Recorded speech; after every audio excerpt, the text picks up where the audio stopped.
Now I did. And Mark just came back. I'm hoping Mark, hop on in here. I'd love to introduce you to Carlos. Carlos, you'll dig talking to Mark. He loves this stuff. He's pretty amazing when it comes to all this. And he's like you. He's worked in television and film, and he's done music videos. He's got a. Well, I'm in Atlanta now, but when I used to do that work, it was in. Oh, okay. I was going to say L.A. or New York. Yeah, yeah. He even talked about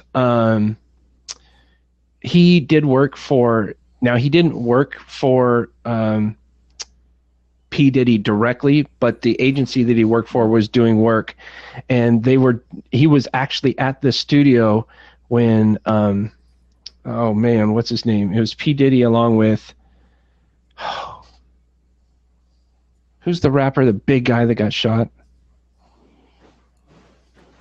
No. Fat Joe? No, not Fat Joe. He's alive. I forgot. I think. Yeah. Smalls? He was there. Yeah, it was crazy. Oh, wow. So it's pretty weird. He's got a pretty cool story behind him. But together, working with him and stuff like that, and talking with people like you, it's always neat to see how other people are doing it, because you kind of get locked into your own little deal. Oh, here he is. You get locked into your own little deal, and it's nice to hear what others are doing and be able to learn from them as well. Hey, Jamie. Hey, Mark. I'm not my computer right now. I'm using the Blab app on my iPhone. Oh, there you go. Try to get the glare off of the window there. Well, hey, Mark, I wanted to introduce you to Carlos here. Hey, how's it going? Let me just open the door for my daughter. She just got back from school. Oh, okay. Maybe this way. I feel like the odd man out. I feel like the odd man out. I'm the only person out on my iPhone. But I lost my phone this weekend. That's what you said. That's what you said. Yeah, I'm going nuts. Yeah, I would go nuts too if my phone was lost. What kind of phone was it? It was an iPhone 5S, but obviously I have all my stuff, all my contacts, and I have my little Find iPhone here, and it seems like it's right up behind the house somewhere. So I've been knocking on neighbors' doors and nothing yet. Wow. Oh yeah, that was brutal. But yeah, we were just talking about Carlos's. He has the site called theloungenetwork.com, and I was asking him how he has it set up, because while he doesn't have a podcast per se where he uploads things to iTunes and stuff like that, he's got a really interesting way of how he records a show, and he's been doing it for 6 years. And I thought this would be really cool if you could. I wanted to introduce the two of you, because Mark, he's got a background in television and film as well.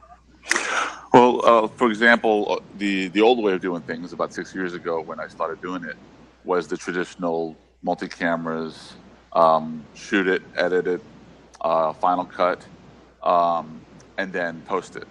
And sometimes that would just take about a week to do each episode. And I was trying to keep everything to be a one-man show, so I decided to change it and build a studio upstairs where all the multi-camera movement, graphics, inserting of videos and images and stuff was all done in real time. Yeah, but I couldn't afford like a TriCaster or anything like that, so I kind of put together something of my own. Cool. And so where have you been putting your shows? Where are they showing up? Well, I used to post it on all the different websites, Vimeo, YouTube, that type of thing. And then just now it's mostly on YouTube and on my website. Okay. That's cool. And you're a filmmaker or TV guy? No. Well, I used to work as an art director, art departments, building sets, stuff like that, props, weapons, depending on the film, stuff like that. Right. Cool. Well, that's cool. So, are we talking? I mean, we're talking about podcasting too here, right? Yeah. That's the ultimate preface. But that, because the reason why we kind of got into that is because I was asking a question about if he was familiar with. I was telling him about our audio film and how we have people in 15 different locations, and we tried working on you know, Zoom and the I audio. heard the tail end of that conversation, and there's two things that I have thoughts about that. The way I got in when you were saying maybe have everybody record their lines and then submit them. That's the normal sort of production method. Yeah, Right? it is. Everybody that is in production will say, "Hey, just give me my lines." What are my lines? Because really, as long as you do a good job while you're on camera or while you're being recorded, you don't have to be there for the rest of it. Right. But I did think that our calls that were gathering people all together at the same time in a live, 14-member call or even a 5-member call, I felt like that there was some electricity around that. At least, because the members were with each other. So I don't know if maybe that's the way we're going to record things, because the fidelity is a problem. That was the problem. Is that now Skype has been pretty good. I've been producing voiceovers over Skype. Recording. Like right now, as we're on mobile devices. But if you have a good USB condenser microphone, and I'm recording your microphone on Skype, you can be somewhere else in the country, and I can record you. On my computer, and for voiceover purposes. Even stereo music, which is not for master, I would do, sort of radio broadcast quality, because the Skype transmissions have been exceptional, better than expected. Of any other audio recording, other than going into ISDNs with Zephyrs and those expensive sort of things, which you probably know about. So anyway, so what is it that you're doing in the way of recording differently, as far as what Jamie was saying, what you're doing differently about how you've learned to record? Well, I think what he was alluding to was more recently I've decided to just, rather than using cameras that have microphone jacks and that type of thing, focusing on just using iPhones and iPads. Right. Okay. And yeah. As long as everything's properly lit, I also use professional microphones onto the iPhone or the iPad. And I have different applications that I use to do multi-camera switching if I need to. Now, wait a minute. That's a really great thing you just said. You said iPhones and iPads, and then you said professionally lit. So how are you going to run around with an iPad and an iPhone and have professional lighting? How does that work? So, lately, like I did an episode on Christmas last year. I was just meeting up with a musician. We got together for Christmas Day. And we had lunch, and I told him, we haven't done an episode in a number of years. How about we do one right now? And he was like, well, I mean, did you bring in your equipment? And of course, I have everything in my pocket. So I just pulled out the phone and had the iPad, and we just started shooting with a application called WYSIWYG, which then allows me to do camera switching in real time. And so both camera angles are being shot. The microphones are picking up the audio. And when you're done and you hit stop, the HD quality video gets sent to the master controller. So you have an iPhone, an iPad, and are you using microphones on? Either one or both.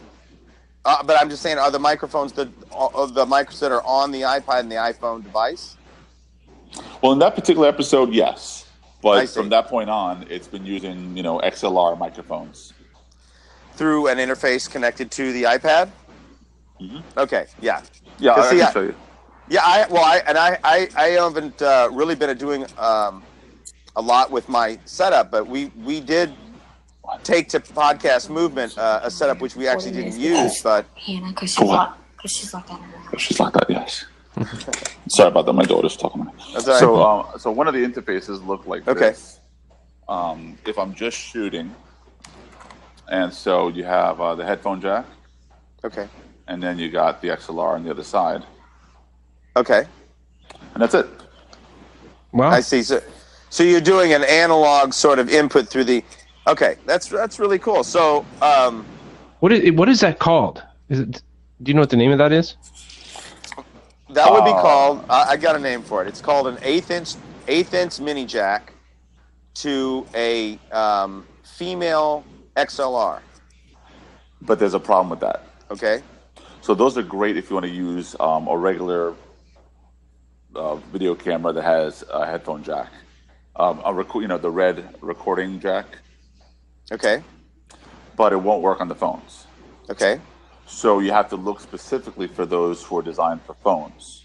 So there's a difference in the wiring inside that allows it to work with the headphone jack of a phone. Huh.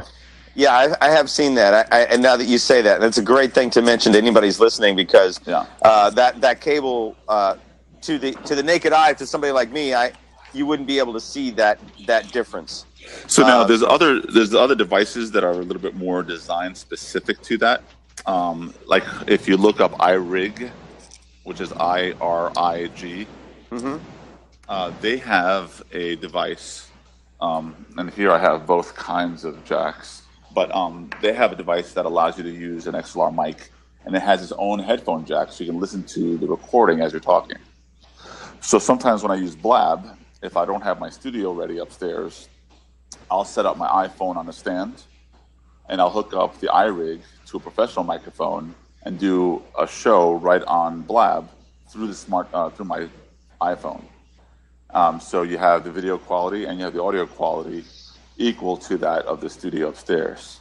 And you're recording everything through Blab, which then I eventually get the video file back when they send it to me.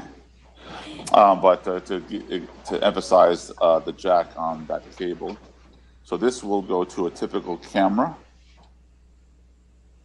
and you'll notice that it has like a black prong, and then this one has multiple prongs.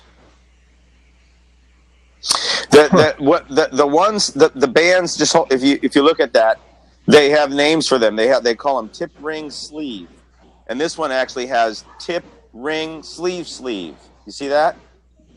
The first one has tip and sleeve.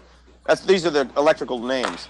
The sleeve is the longest part of the jack, and then the tip is, of course, the little tip. So, because like when you have any connection, it has to have two wires. So a mono microphone has two, like tip and sleeve, right? With only one black ring. Right, and that one can actually do stereo and a microphone. So, right. Now, if you use something like the iRig, it allows you to use a standard XLR mic, but it also gives you a headphone jack, and it has gain control as well, allowing you to be able to listen to the Blab while you have it hooked up to the headphone jack and using a professional microphone as well. Yeah, Philip Swindle says another great mic for the iPhone is the iRig mic. You have a few different that's what I was talking about. Yeah. Okay, good. And then you can use an iRig mic, or you can use the iRig XLR connector. Okay, that's okay. Cool. And then, and I'm sorry, I don't know Mansion Twit's name, but he says I see that. To get good audio into an iPhone, you can use your ATR 2100 USB mic into camera connection kit into iPhone or iPad. Yeah. Now, the only reason I don't personally do that, like I mentioned before, some of the things that I record are live bands performing, and typical USB mics are not that flexible. So what ends up happening is I'll get distortion on some of those microphones. The ability to control my own XLR mic, if I decide to use a microphone that's designed specifically for voices or guitar or some to that effect, or for a live event, I'm able to switch between those microphones using the iPhone. Oh. I like what you're doing with the iRig, and I haven't actually used the iRig microphone, but the difference between using that cable with those little pins and using the camera is that one of them's analog and the other one's digital, because the camera connection kits connect through the jack on the iPhone or the iPad and connect through like USB, which is a digital connection. So in other words, it's cool to do that, and you can get higher quality actually by doing that. But what he's doing is going analog straight through just the headphone jack on the iPhone. So this is there's the iRig. See, it's the 3-prong. Then it's analog too. I mean, so that's the point is that a box like that is really. So the iRig then has the XLR. Mm-hmm. Oh, nice. As well, and then it also has a headphone jack. Mm-hmm. Then you have gain control. and it also, I think it has phantom power as well. That's cool. So, and it uses a 9-volt battery. And how much does one of those go for? I'd probably say about $89. That's not bad. Yeah, portable mixer is fine. I have the ability of using, and I have used this on my iPad, using a USB connector, and then I'll use the USB adapter for the iPad. But that's just so much. I mean, there's no need when you can just control. It gets to be too much. Yeah. So if I can fit everything in my pocket except for the microphone itself, that's what I like about it. That's what I like. Yep. Yeah, because the iRig is so compact, and you can plug a professional mic into it. That's really cool. Because I like using the Zoom H6 as a recorder, and it has jacks on it. That's what we did at Podcast Movement. Yeah, and it sounds really high end, and it sounds really good.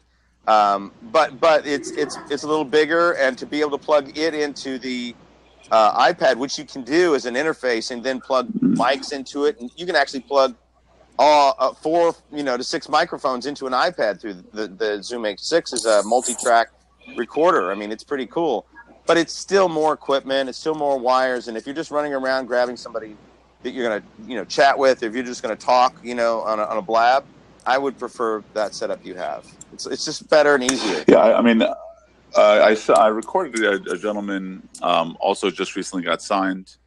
We went to the recording studio in Atlanta, and it was an on-location recording. I have all these adapters and connectors to put tripods and stuff with an iPad, and when I pulled out the equipment, they're like, "Well, where's the cameras?" I'm like, "Oh, wait, hold on," and just pulled it out of my pocket, and then hooked up the microphone and everything, and they're just like, "So you have everything here, like just like that?" And yeah. And when I released the episode, they were just blown away by the fact that it's just it doesn't, you can't tell the difference. Right. I was noticing on there, Chris Murray says he's been for mobile, he's been experimenting with the Tascam ST1. You guys know what that is? No. Is that a mixer? Wait, hold on. A mic. An ST1. Well, okay. Yeah, and there's a lot of mics you can use. Blue makes a lot of mics. Tascam. I think Shure might become.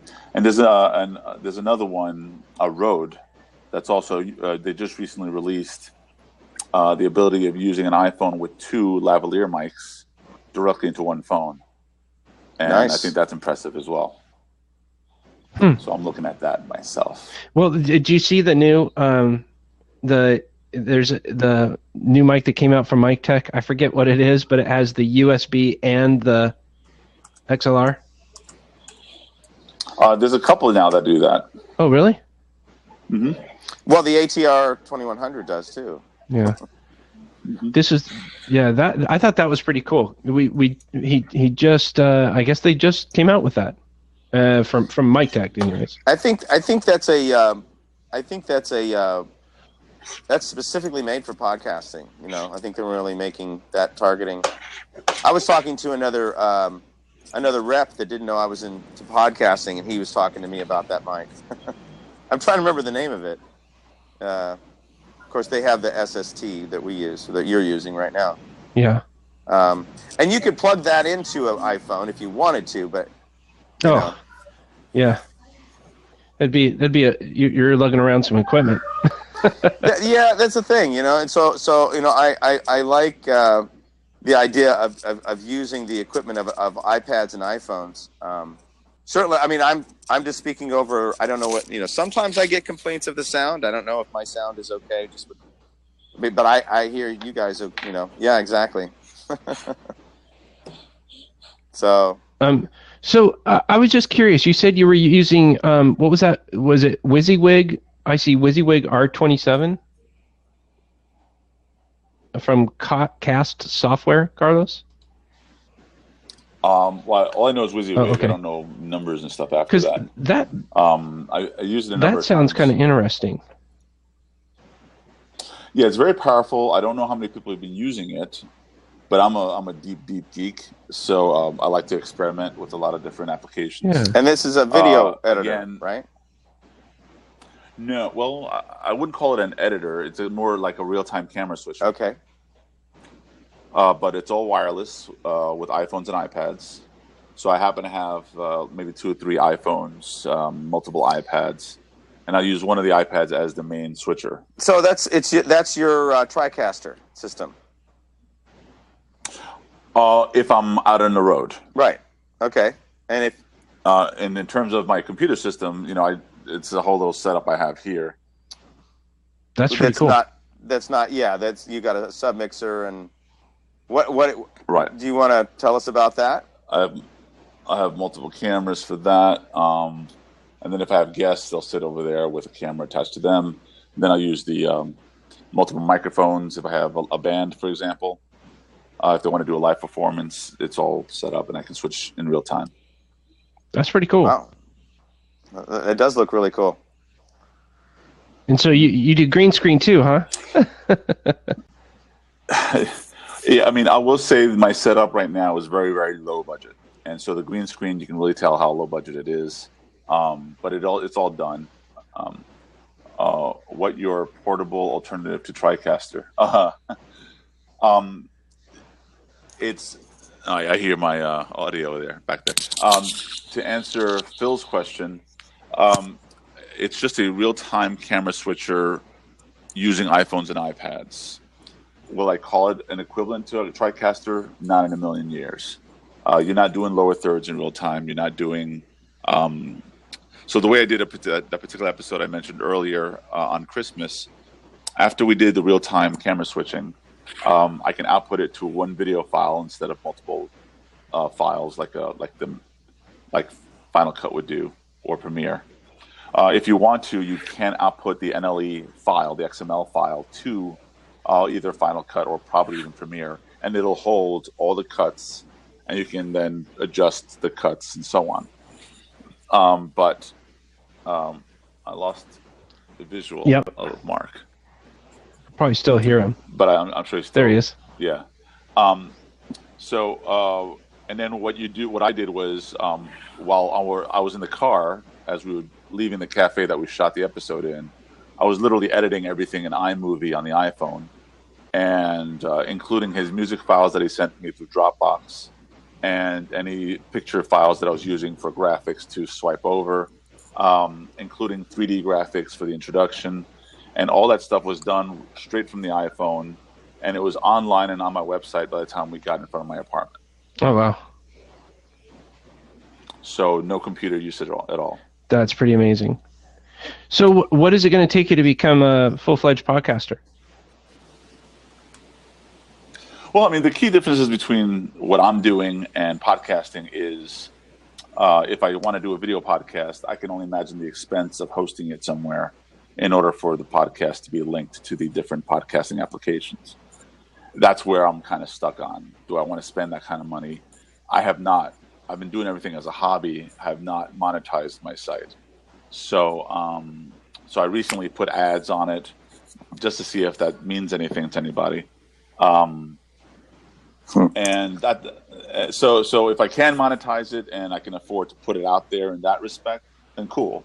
But the way I designed the site, the website, theloungenetwork.com, is designed in a way that I want it to look a little bit like YouTube, but not exactly, obviously.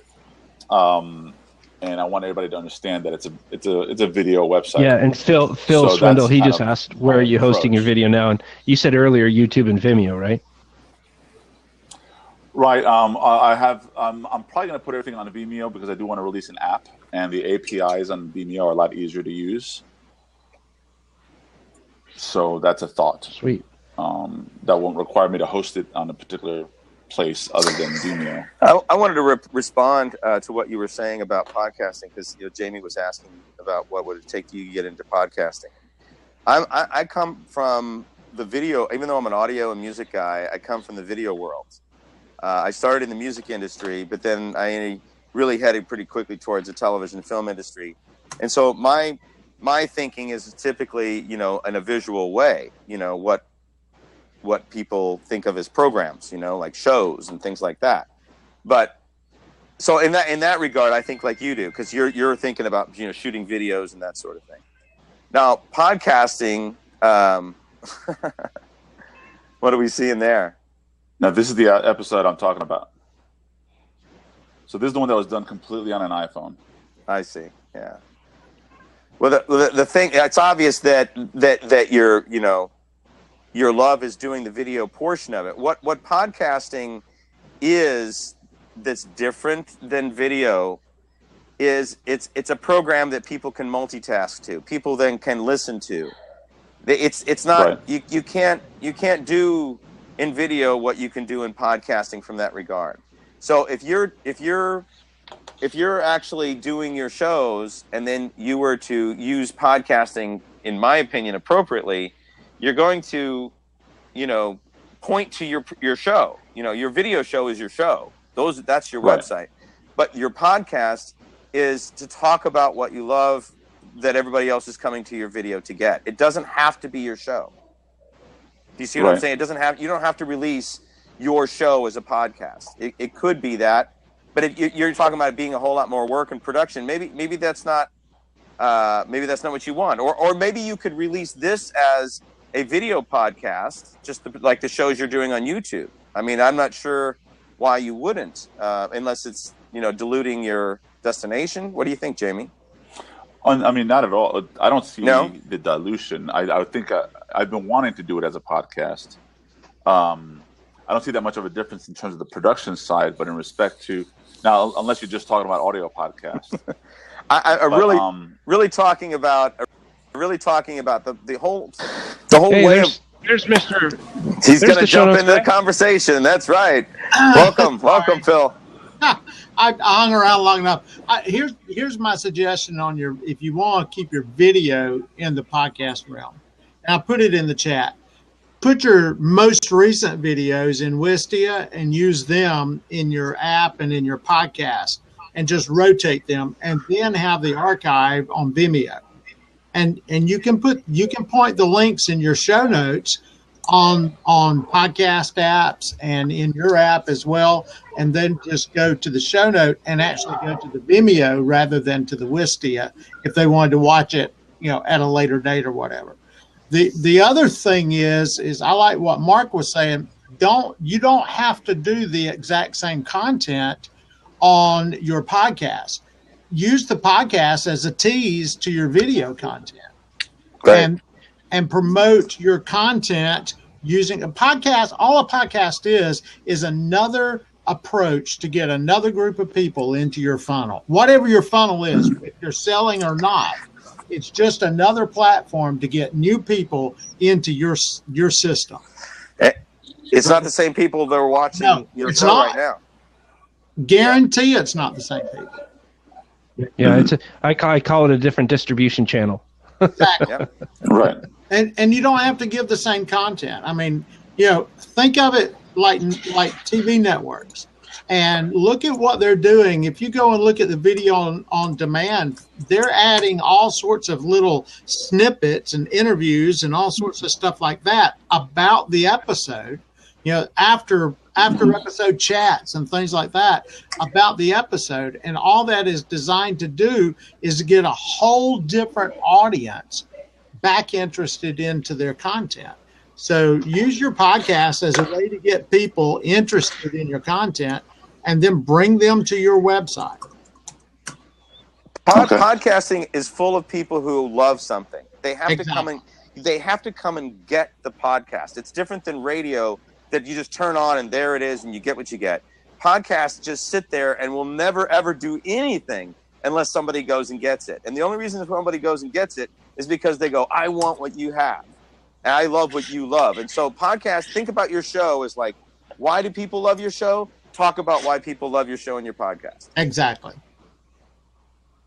And I'll give you another suggestion too. Get some interviews with some people who like your show and use them in the podcast.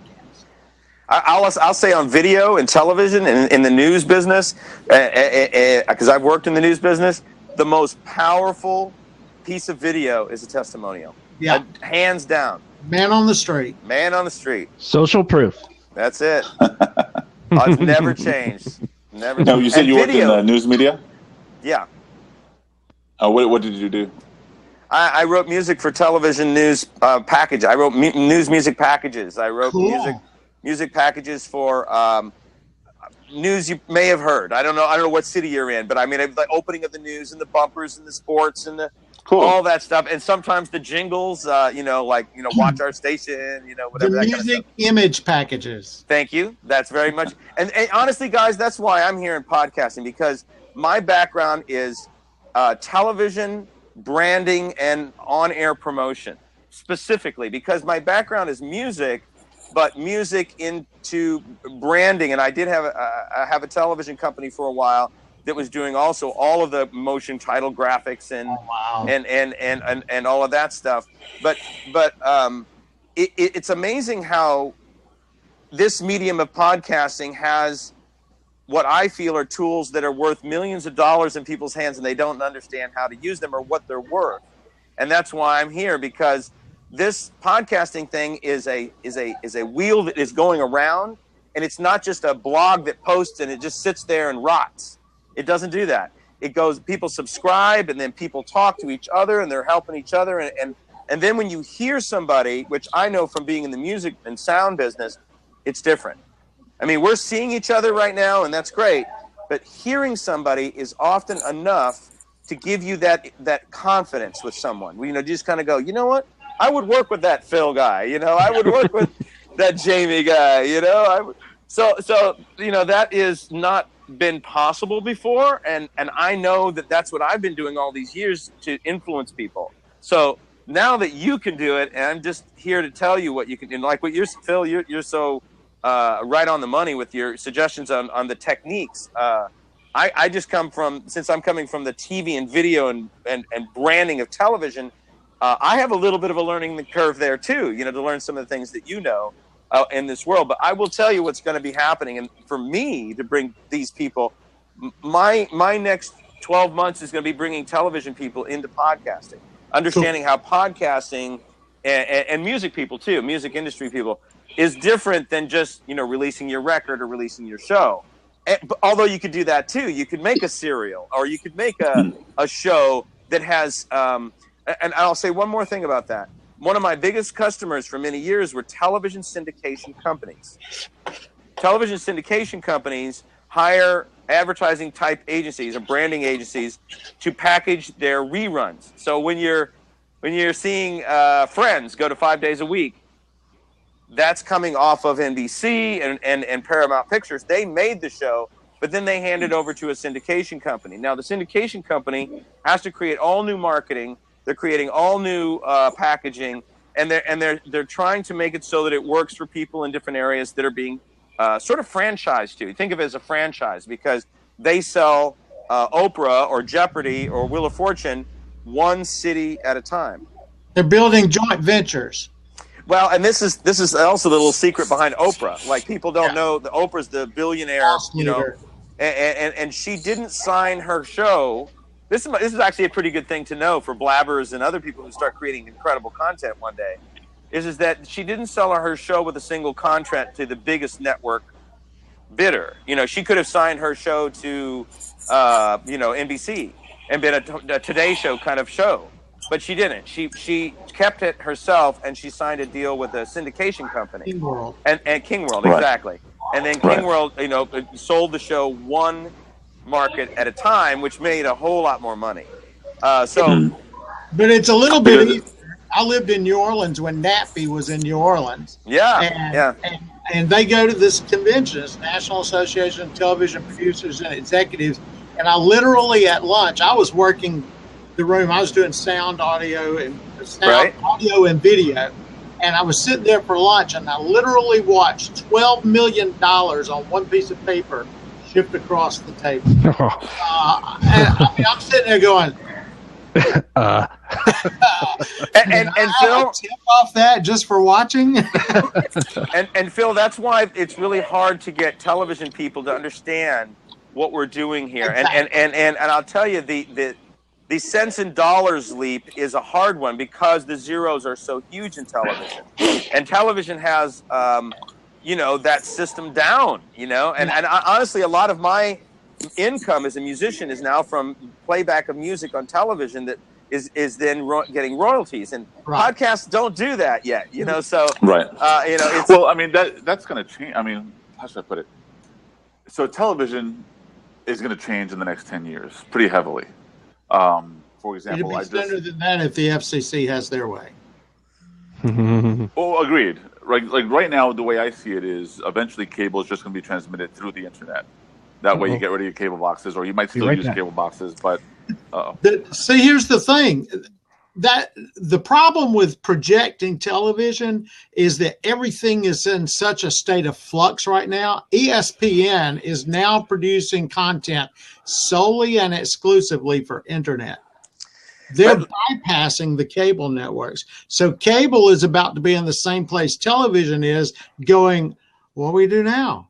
And I mean, it's kind of scary. Well, I mean, they know now what's going on. I mean, they got hit. They're getting hit by it. I'll give you an example. So I just canceled cable, and I work for a cable company. 15 years ago, I worked for Good Morning America as a camera technician, and I'm reliant on Roku and Apple TV and so on. And just Monday they released a new Apple TV. Well, no, today they just released a new Apple TV. So I can't wait to get my hands on that. But what I'm watching TV with is something called Sling. I don't know if you've ever heard of it. Yeah. Sling. Yeah. So Sling.com. Sling.com, I think, is by DirecTV or Dish. One of the two. Can I explain something to you guys about rights, copyrights? Because what you're talking about is technological capability, and technological capability. I just want to tell you, in 2002, I was on a trip we're on right now, and this is 13 years later. So I hear what you're saying, but I saw the freight train coming in television, moving. But there's a copyright problem, and the copyright problem. Hey, Jamie's getting on his phone. I love that lost phone app for iPhone. Did you find your phone? Yeah. I just got a call, and because I put a notice on there that said, "Hey, I lost my phone. Call this number if you find it." And someone found it. Oh, yeah, that's awesome. That's cool. That's great. Well, yes. One of the things what I was talking about, Jamie, was how all this stuff is changing in copyrights. How they affect the technology, and so as a content producer, which is I would consider myself a content producer. I've been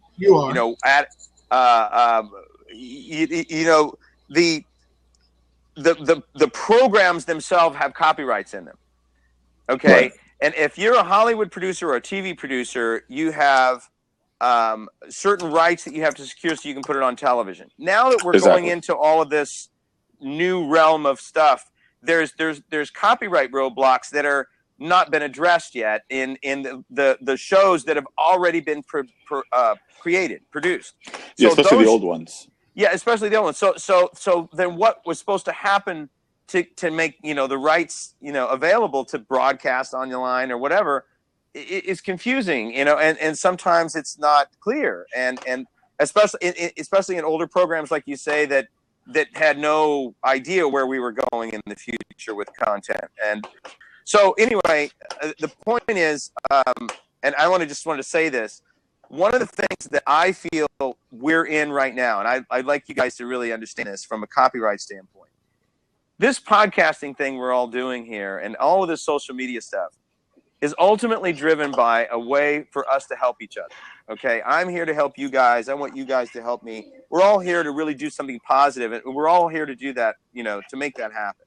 Big television networks are not necessarily there to do that. They're there to make money and do that. So we're starting from a different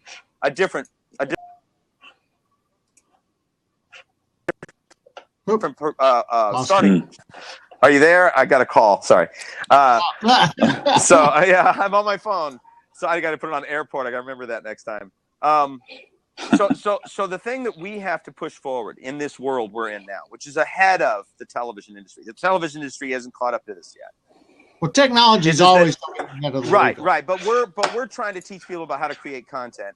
Is that always use copyrights in a way that help the copyright owner,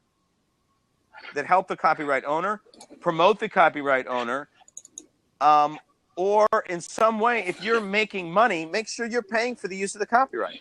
That's the basic, just good Samaritan, use of copyrights. And if you're even in this new realm where we don't have congressional laws for everything, you don't need to wait for laws. You just start doing the right thing.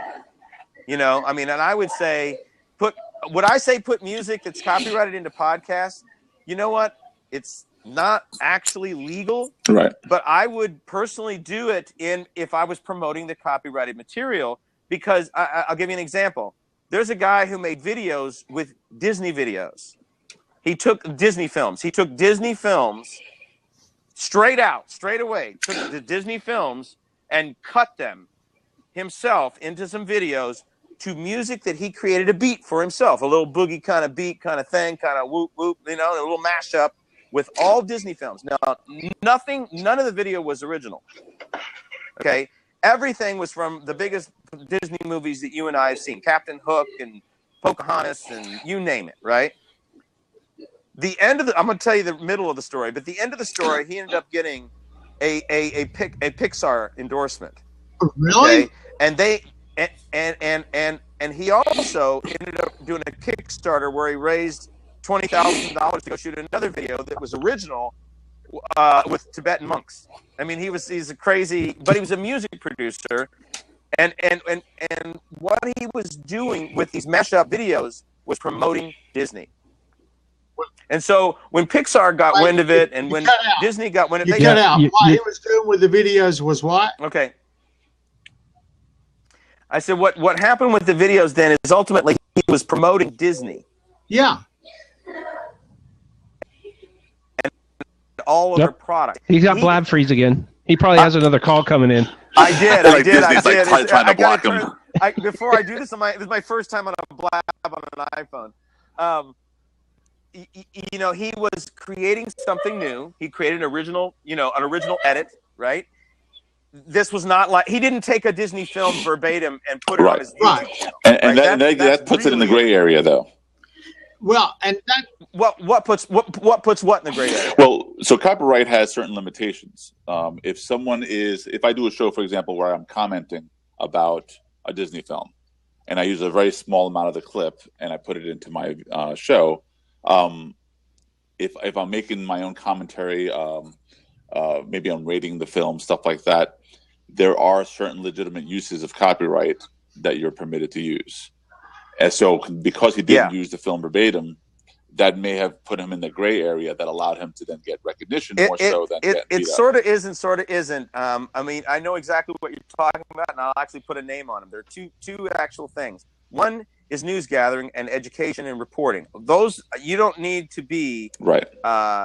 You don't need to have copyright permission as long as I'm having a relevant a commentary about the copyrighted material and I'm talking about it and it's providing information and news. That's news gathering. That doesn't need copyright permission. The other one is parody, and parody is really interesting because there's been some actual straight lifts of things. Mm-hmm. You would think was straight lifts, but because they're using it in a parody fashion, the copyright law protects freedom of speech. So freedom of speech means that you can copyright on copyrighted material as long as your commentary about that copyrighted material is in the parody. So like if you're doing a skit and you're using a broadcast or a record or something that is from a major copyright owner, as long as you're making commentary and you're parodying it, I think that the law says you have to be. It has to be an obvious parody, right? It's obvious that you're making a parody. But these are things that are a little complicated, but can be done to get permission. But what I'm talking about really is not something that the copyright law has even addressed yet, because we're really ahead of the curve with these technologies, and we're being here on Blab. We're ahead of what the copyright law has actually addressed yet. And I'm here as a copyright owner to tell you, I make a living from copyrights. So I want, and also I want you to make future money from copyrights, because I know that media is an asset. That's the thing that I know that honestly most podcasters don't really think about, YouTubers don't really think about that. You're actually creating, a copyrighted Mark, asset. you're coming in awfully what is an choppy. I don't know. Well, an asset is a piece of media, or it could be a house or a car, but it's worth money, right? Mark. Now, so yeah. You're coming in awfully choppy. Yeah. Phil, Carlos, are you hearing him chop? Every once in a while. His voice gets cut up every once in a while. Okay, and I lost the video for you guys. Me too. Oh, I see everybody. Huh? Yeah, strange things happening. Sorry, I didn't mean to cut you off. You were on a roll there, but it was really choppy. Yeah. Well, I just wanted to restate that. Then, the issue here that I want to get you guys to follow. Obviously, copyright law as it is written. I'm not encouraging people to break copyright law, but copyright law is written to protect copyright owners. And if we are to be pioneers here creating new content, we need to respect copyrights. And that is the first line of defense against copyrights, not just following the letter of the law. So, and that means understanding what do you want to say? Courtesy is needed. Some people don't even know when they're stealing something. They think, oh, I didn't even know that. Or I didn't even, and that's what actually happened to the whole music industry, where people were downloading MP3s and didn't realize, oh, this is ruining the music industry. I had no idea, The music industry was running itself. People on that, but I really.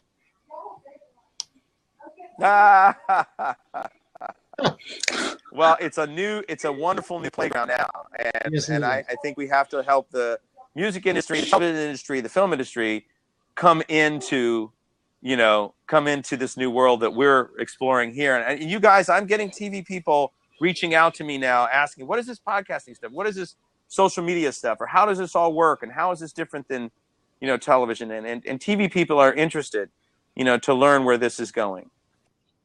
So. Nope. Now he's cutting out. Oh, yeah. We lost you, Carlos. We lost you for a second there. Yeah, I don't see a picture now, Carlos. Well, Mark, I worked in radio and television for years and then got smart and decided I wanted to make some money. But the fact of the matter is I don't think really the average person understands what copyright is all about. And they don't understand what it's there to protect or to protect them from. Because if you understand copyright law, like the guy who was chopping up all the Disney films, when you start talking about that, I'm immediately going, ABC Cap Cities, Disney is going to be all over that with their lawyers. Well, it's not. See, that's what I'm saying. You know what? Actually, that's not true. That's not true. And I'll tell you why.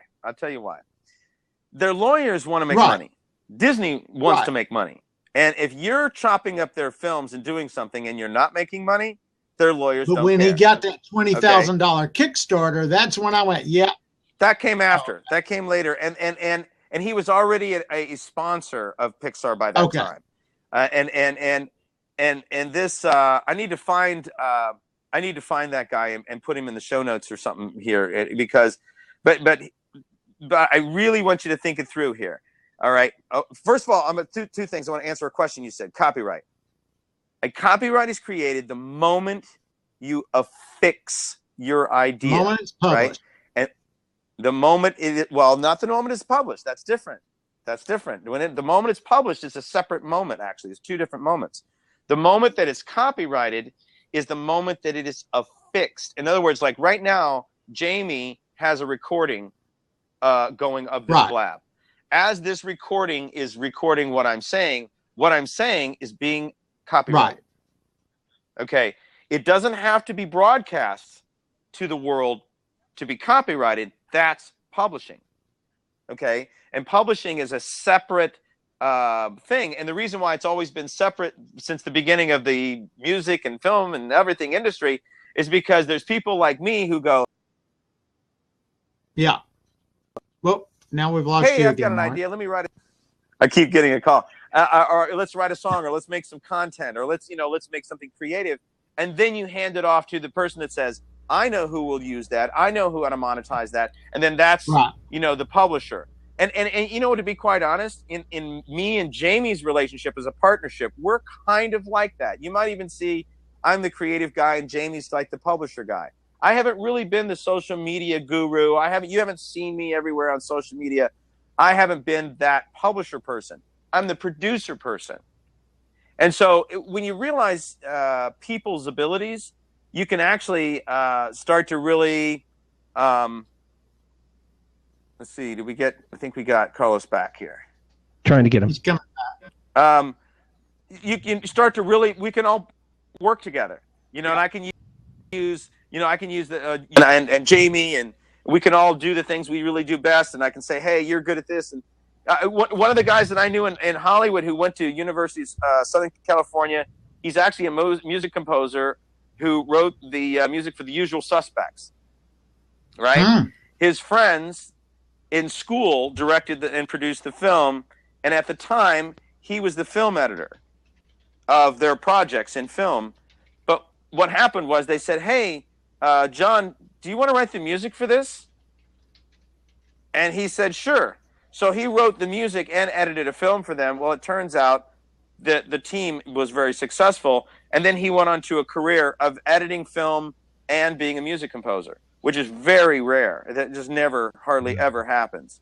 But it happened very organically. If you saw how it happened, it can happen right here on these blabs, or with any of the projects that we start to produce, where I meet you, Phil, and you go, you talk about things, and I realize you're genius, and I say, well, will you be a part of our team in this way? And then, you know, Carlos, you've got all these years of experience in production and background and doing all this stuff mobile with so we start to put together a team, and we don't just work together. Now, podcasting isn't, been the boom of zeros that television was, but I predict that it will be. And I think that what's happening is so tremendous with should I say, the people of the world taking over what they want.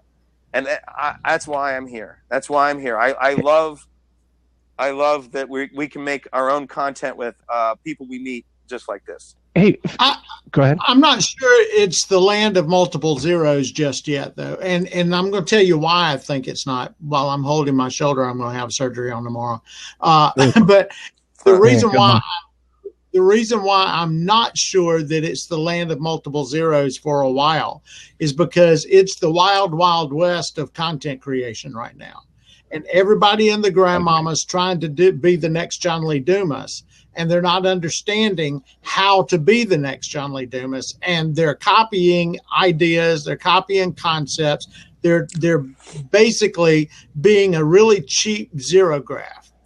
And it's just, and we've got to get to the point to where we can do what we're doing and discussing how to create content instead of just copying content. And if you think about no more artwork with flames in it, right? Yeah, well, if I see another flame somewhere, I'm just going to go crazy. I'm going to flame out. And if you think about television, how much of it is really good to watch? Not much. Not much. So you're kind of in the same zone, what you're talking about. Because the really good television is not much, right? There's a lot of it. What's that? You know what that is because it's an insular community of writers in one location in the nation. Well, and there's a lot of copycat going on, just like in podcasting. I mean, copycatting is a normal thing to happen. And what you're describing is normal in podcasting right now. And yes, it is an era that will have to be overcome. But what I'm saying is that, people like me who, aren't making money really as much in podcasting. I mean, I can charge a lot more money in television, but I see the value and, should I say, the cycle that now is a understandable thing. I mean, I think when all of this started, I didn't really myself understand that there was a way of turning things around from, getting things to people, getting things back from people, maybe making some income, different ways of making money, and then actually have it all make sense. Because Jamie has obviously brought that to me. And there's been so many different things that I could do an affiliate link to Amazon and sell a product. okay, then I can, that's just one of a million ways to make money online.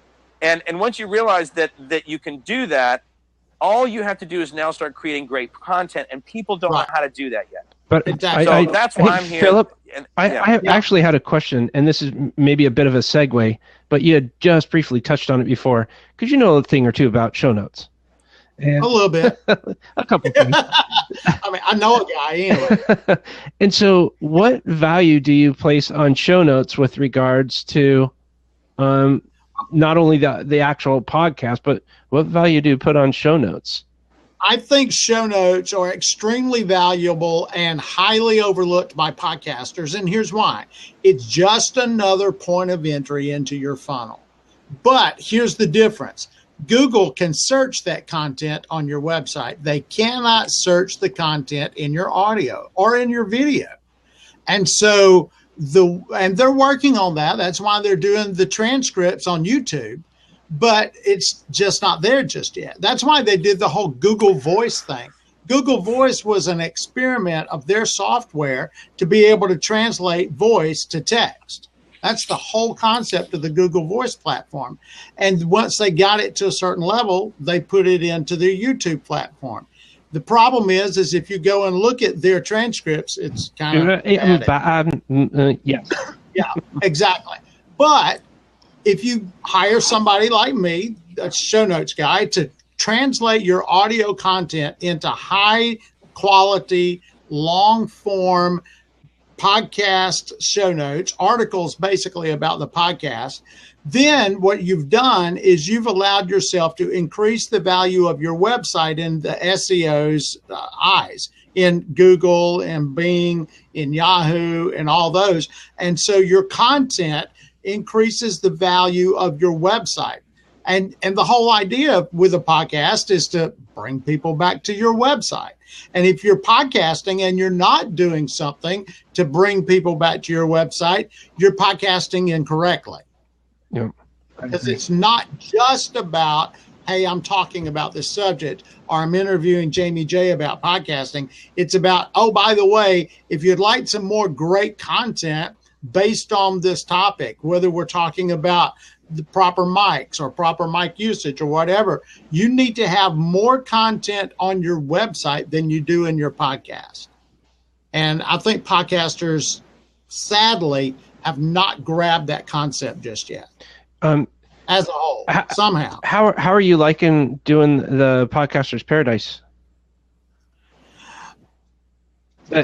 I guess maybe I could rephrase that. Is that challenging? No, that's probably one of the easiest gigs I've ever got, because I only write about 600 to 1,000 words for those. They were very specific. They wanted them very light. And so those are some of the lightest show notes I've ever written. It's not a very good challenge for me. And I'll be honest with you, I'm behind on it right now because of my shoulder.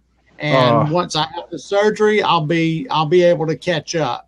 But I've got an impingement in my right shoulder, and it's caused at times for my right arm not to be able to type, which is kind of difficult for somebody who types 85 words a minute. Hunt and Peck does not do 85 words a minute. Oh man. So it causes problems, and I'm sure that John Lee and Kate are probably not exactly happy with me right now because I'm behind. I'm about to tell Kate to give it over to a VA for a while. But see, here's the thing. I'm not getting paid for that. That was an advertising gig for me. That was a way to market my services. It ain't working. So I'll probably have to give that up in a little bit anyway. But it's just not adding to my bottom line as much as I thought and hoped it would. Sure. Well, and that's the cool thing with podcasting is it's as you said, it is kind of the wild, wild west. And no matter what you're doing, you're going to be trying all kinds of new things until you figure out what kind of works for you. And then explore that area further once you kind of find something. And the other thing about the monetizing, and I'm kind of switching around here a little bit, but I get it's not that I get upset, but I get kind of bummed when I hear people say, I'm getting into podcasting to make money. because Yeah. they've seen the John Lee Dumases or the Pat Flynn's that are making all this money, and they're thinking, oh, I'm going to go out there and making money before his podcast. he was, to be fair, but at the same time, people, they see that and they're like, okay, I need to go do that. Well, Yeah. and I'll be the first one to tell you that it is not that easy. But the indirect monetization efforts of having a show has really made me a big believer in podcasting as far as a distribution channel, because I can't tell you how much business I've gotten from the relationships I've built or the referrals I've gotten, or that's what I think a podcast is. And I think if people can get that into their head, that understanding this is a fun medium too. I love It's podcasting. another business card. Yeah, exactly. Just another business card. Yeah. John Lee Dumas made his millions in advertising, affiliate links, affiliate and sponsorship positions. Yes, but that's not where he makes his millions. He makes his hundreds of thousands, maybe, through the advertising on his podcast. He makes his millions because he got smart and he started creating products. Yep. And he sells his products on his podcast, both of them, both his and the one that the Real Brian's doing on with the Podcasters Paradise podcast. He produces his content, then he produces his product, and he sells his product on his content. So wouldn't you call that high quality content?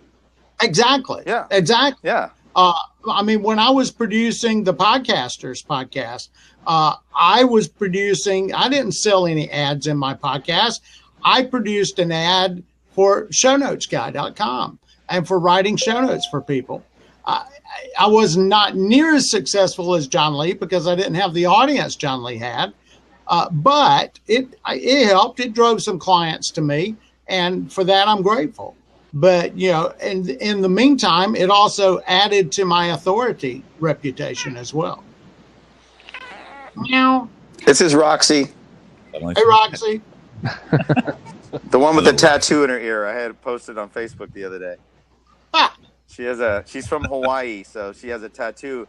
They put tattoos in the ears of the animals for the vet. oh, wow. So you know where to take the cat or the dog. Isn't that smart? It's so much better than the chip.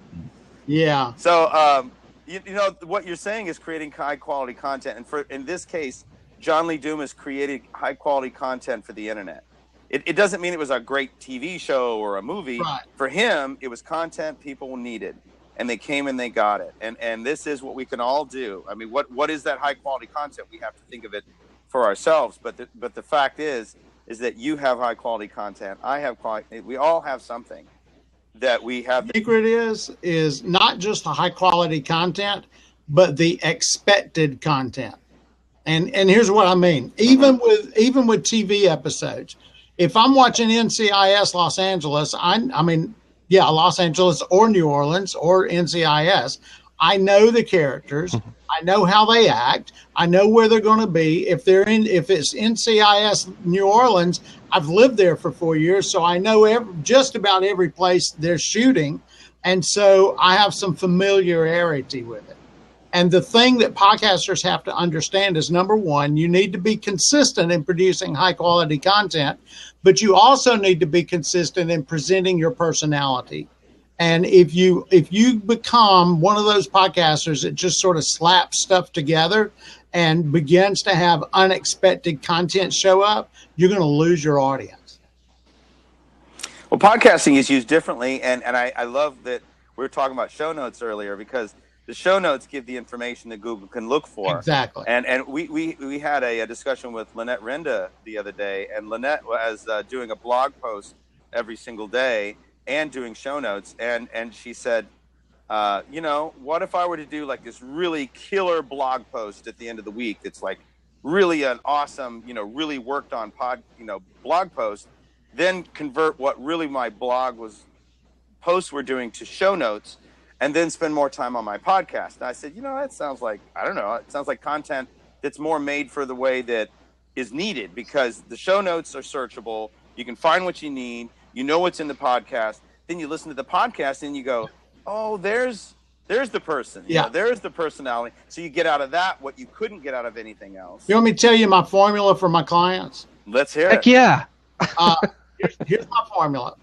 Produce an awesome podcast. Then let me create awesome content. And that content typically is between 2,000 and 3,000 words per podcast. Then take that show note, publish it with your podcast. Then take the content that I've written and write 2 or 3 smaller articles, 600 to 1,000 words, that people might consume quickly. But in that, embed links back to your show note with your podcast in it. Right, yeah. And now what you're doing is you're building other people to grow interest back into what you're doing with your podcast. And they become familiar with your voice, which is a very intimate relationship. They become familiar with their voice. They recognize your authority on the subject. They also come to respect and like you. And then when you're able to produce a product, notice John Lee didn't produce a product for at least almost a year before he started selling anything. Yeah. And when you do that, then you will have grown your audience, you have grown your respect, you have grown your reputation. Other people would have shared your content with more people, especially with the shorter blurbs, going back to your show notes later on. And if you provide high quality content on your website, tied to high quality content on your podcast, tied to high quality content on your live talk shows, Chuck, tied to high quality content wherever you have content, YouTube, Wistia, Vimeo, wherever. And you're allowing as many people to find your content as possible on as many different platforms as possible, and then allowing those platforms to draw them back to your website, you can't help but succeed. That's great. Wow, Phil, thank you for sharing that. That is amazing. And you know, what I see exactly, Drop and what the I mic. see that you've got with that system is that what you have with that system is sort of a tiered approach. Exactly. And that is what is basically just the way people respond. I mean, it's just the way people respond. So and my job, should I say, in television branding and marketing and all that stuff, was creating 30-second material for a half an hour show. Exactly. So you had to be able to watch 30 seconds and go, do I want to watch this show? You know, do I care about this? You know, and so, you know, that's what we're doing. If we start doing this in podcasting, just like television, Sarah Koenig at Podcast Movement said, we're borrowing techniques from television, right? I agree that there's a lot we can learn from what has worked in television. The biggest problem with television is that system being locked into the dollars and cents that it still is, and still the most profitable medium, is that the distribution medium is broken. So now we have the distribution medium here. It belongs to the public now. It doesn't belong to CBS. It doesn't belong to NBC. And so now we have to, what, you got to comment on that? Well, I mean, is there any concern, for example, of things like what Comcast has done with Netflix, for example? Yes. Because I mean, I definitely am concerned about it myself. I don't want to drive the conversation in a totally different direction, but you were mentioning something like that, and outside of the copyright aspect of things, there is there's always going to aspect of things.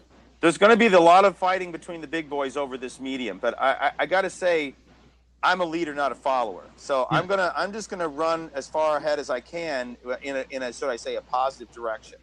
And I think that's what we should be doing right now. And for the battles that are being fought in Congress and copyright law and the law rooms, that's never going to change. The technology is just not going to catch up as fast as, you know, all of that's going to happen. And I'm telling you, the best code of conduct is to do the right thing from the first place. And then when the copyright laws are written, you've already done what you're supposed to do. Exactly. But are you concerned about distribution channels? Yeah, traffic manipulation, whatever they want to call it, where now you have to pay an extra tier to be able to even see my show, for example. You know what? Let's just say this: wherever there's money, there's going to be attention. There's going to be trouble. And so people are smelling that there's money coming in this direction. It's not a bad thing. No. It's actually very exciting because, again, we're in control here. I mean, this is But are we? I mean, is it just a temporary thing? Well, no, we are, and the reason why is because content creators are always in control. The distribution channels are just the middlemen. They're going to suck money as much as they possibly can because they're lazy. But we have, and they're not creating the content. Exactly. Podcasts are a free distribution channel, and they're not being interrupted. And I really have to say, at least from now podcasts are not normally charged for it most of the time. There are paid for podcasts, but I got to tell you, whenever I saw that podcasting had a 10-year-old distribution channel where people can subscribe to a show that anybody creates, that's it. That's it. It's already got 1 billion subscriptions and all of these, there's a lot of reasons why there's attention on it for purposes of understanding the personality, like what Phil was saying. So now people just have to realize, now what? What does this mean that I have a free distribution channel at my... See, Comcast already knows. Comcast, Netflix, NBC, TV stations, radio stations, Clear Channel, they all know what these distribution channels are worth. And you and everybody else who's never had a multi-$100 million network distribution channel or King World doesn't understand that. It doesn't make sense to you. But yet it's available. Yeah. And yet it's available. And so do you have a multi-million-dollar distribution channel available to you? In my opinion, you do, because you're able to get to the entire world very quickly through a subscribable, distributable, syndication-like program system that's free. And you control it. And you control it. Okay. And you control it, absolutely. And you own it. Yeah, exactly. And you own it. Carlos, here's the thing with Comcast and with all the other internet network providers.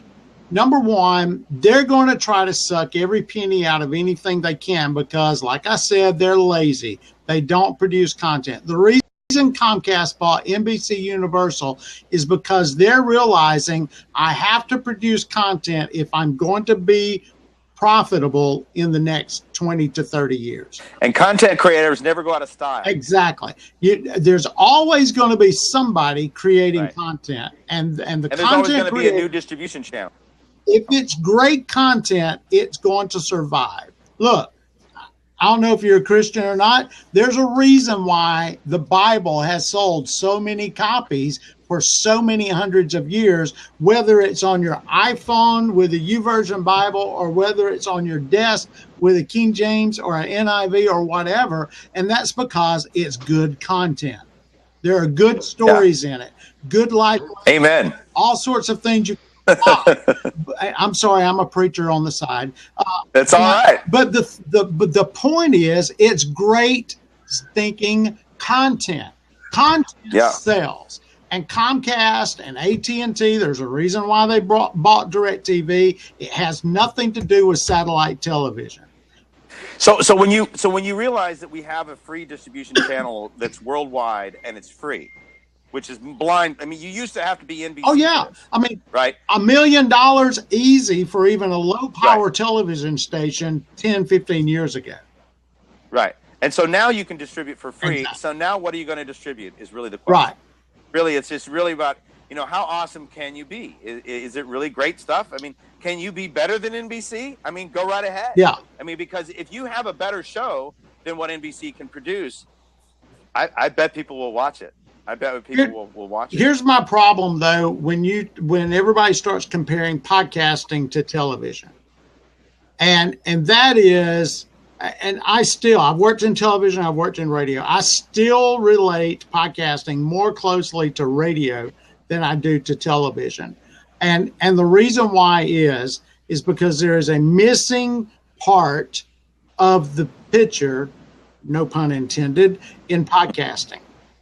And because of that, there's some stories that are much more difficult to tell in our day and age. If it had been the golden age of radio, it would be different. I didn't like Serial all that much because I didn't like the politics of the show. But I loved the fact that we were getting back to old time radio where we were Right. actually telling a story. Yep. Yeah. And so for that, yes, if podcasters understand they must tell a story and they must do it with high quality, podcasting will succeed along the lines of television rather than be the redheaded stepchild like radio. But radio hasn't really focused on storytelling No. over the recent years. And You want- so that's maybe why you would look at You want to know why? Because radio is just as lazy as Comcast. They're stealing content and making a profit off it. Most Yeah, of the storytellers on radio now are like NPR, publicly supported broadcasts. Advertisers will probably not. Well, and why they're the podcast heroes right Exactly. now. I mean, because those They've the been guys doing that it forever. actually, Right. well, they were really doing it really well. I mean, their shows are really good, and their stories are really well told. Right. Like a television show. You know what? I mean, I might even call it like what we're doing is a discussion, but those shows are curated. Exactly. Right. A show that's curated is a different type of production, and when you distribute that content, you want to call what we're doing right now content. This is content, but a show like Serial is also content. It's curated content, and my background is curated content. I mean, like doing this sort of stuff that we're doing now is all new to Yeah. me. I mean, but is this content created? It is, and is it useful to you? It is useful to you, and does it help to bring you new business and people that know what you do? Absolutely. You need to do this as content creation, and then do show notes and all of those things that help people know who you are as a human being and as a person who knows whatever it is that you know. But you can also do a curated production, which is what Jamie and I were working on with an audio film. An audio film being a story that's told like an old radio show that's not what you would think of more radio, but more you may think of a film or a TV show. But really, it's just audio storytelling. And so anyway, so those are the two different ways of looking at what a podcast could be. But I've been telling people a lot about how the conversations that like what we're having right now are the most important ones right now, because even if you want to curate content, which I do, I mean, my future is in producing content, curated content, like maybe NPR's type of stuff. It's really this stuff right now that we're doing to reach out to you, Phil, and to Carlos, and all of us to have this, and have other people. 45 people have been in this room. We have 12 people watching us right now to share this information, so that something new is going to really happen, and people realize the capability that is already right here in front of us. And you have to have these philosophical discussions at the onset. And I think that's part of the problem with podcasting. We haven't had an ability to network like this and other than going to masterminds and things like that. Right. But that's high level people and high level stuff. And now to have that filter down through Blab and other technologies to where you're for everyone, yeah. Philosophical discussions, and now everyone can benefit from it instead of just the ones who can afford the $25,000 mastermind. And I am really now even more excited the more I realize that I've been a storyteller all of my life, and I've been a media creator all of my life. But what's so excited about this is the real world change that we can make by telling the stories we're making. Exactly. This isn't a movie. This isn't a great song, which I want to write a great song too. But it's just, this is all about making real world change and making our own stories, shuck and jive with each other. Exactly. So that we all can appreciate each other, and it's exciting. Jamie, you asked me earlier if I was enjoying Podcasters Paradise podcast. I want to tell you the podcast I'm enjoying the most right now. Maybe because it's one of my most profitable show notes, but more because of the challenge. I've got a podcaster, an information marketer, who does about a 10-minute podcast. Mm-hmm. He does 3 of them at a time, and then he releases them, time release. But he sends me the 10-minute or so content and tells me, write a 3,000 to 4,000 word article. Holy crap. I have to do a lot of research for these. But I'm going to tell you, I'm most proud of that content because it kicks butt. I've got links, I've got images, but I expand on the content of the podcast considerably. I mean, there's no way in the world you can write a 3,000 to 4,000 word article.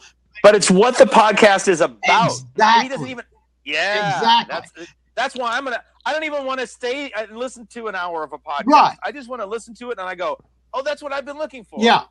And so that's why, Carlos, I suggested to you, make your podcast a tease for the video. Make it a promo for the video. Yep. Make your podcast wet the mouths of the people who are listening to go, oh, I really need to watch that. And think about people listening to your podcast in the gym. Yeah.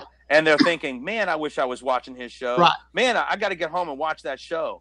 Oh man, what a cool thing! I wonder what that looks like. Like tease them like something you can't see. Right. And you're listening and you're going, God, what is that? You know, that's exactly right. I have to mute myself for something. How do I mute myself? I'll be right back. There we go. All right. Yeah. This is really great, and this is like a mastermind. What we're doing, guys, but it's public, and we're having this discussion so that everyone can benefit. And I love that we're getting this word out. You know, hopefully more people can know what we're saying here. You know, because it's and Carlos, you know, I love video and film and YouTube, and I was telling people who know about me, I was doing something in the early 2000s called PCTV. It was pre YouTube. I remember that. It was before YouTube, but we didn't understand where things were going, and we had some investors in the 7 figures, but we didn't have a 7-figure bandwidth budget a month like YouTube. YouTube was like $1 million you're a located month. in New York, right? I'm sorry? Are you in New York or LA or where are you at? Los Angeles. Yeah, Los Angeles. But anyway, this has been coming on for a really long time as far as I'm concerned.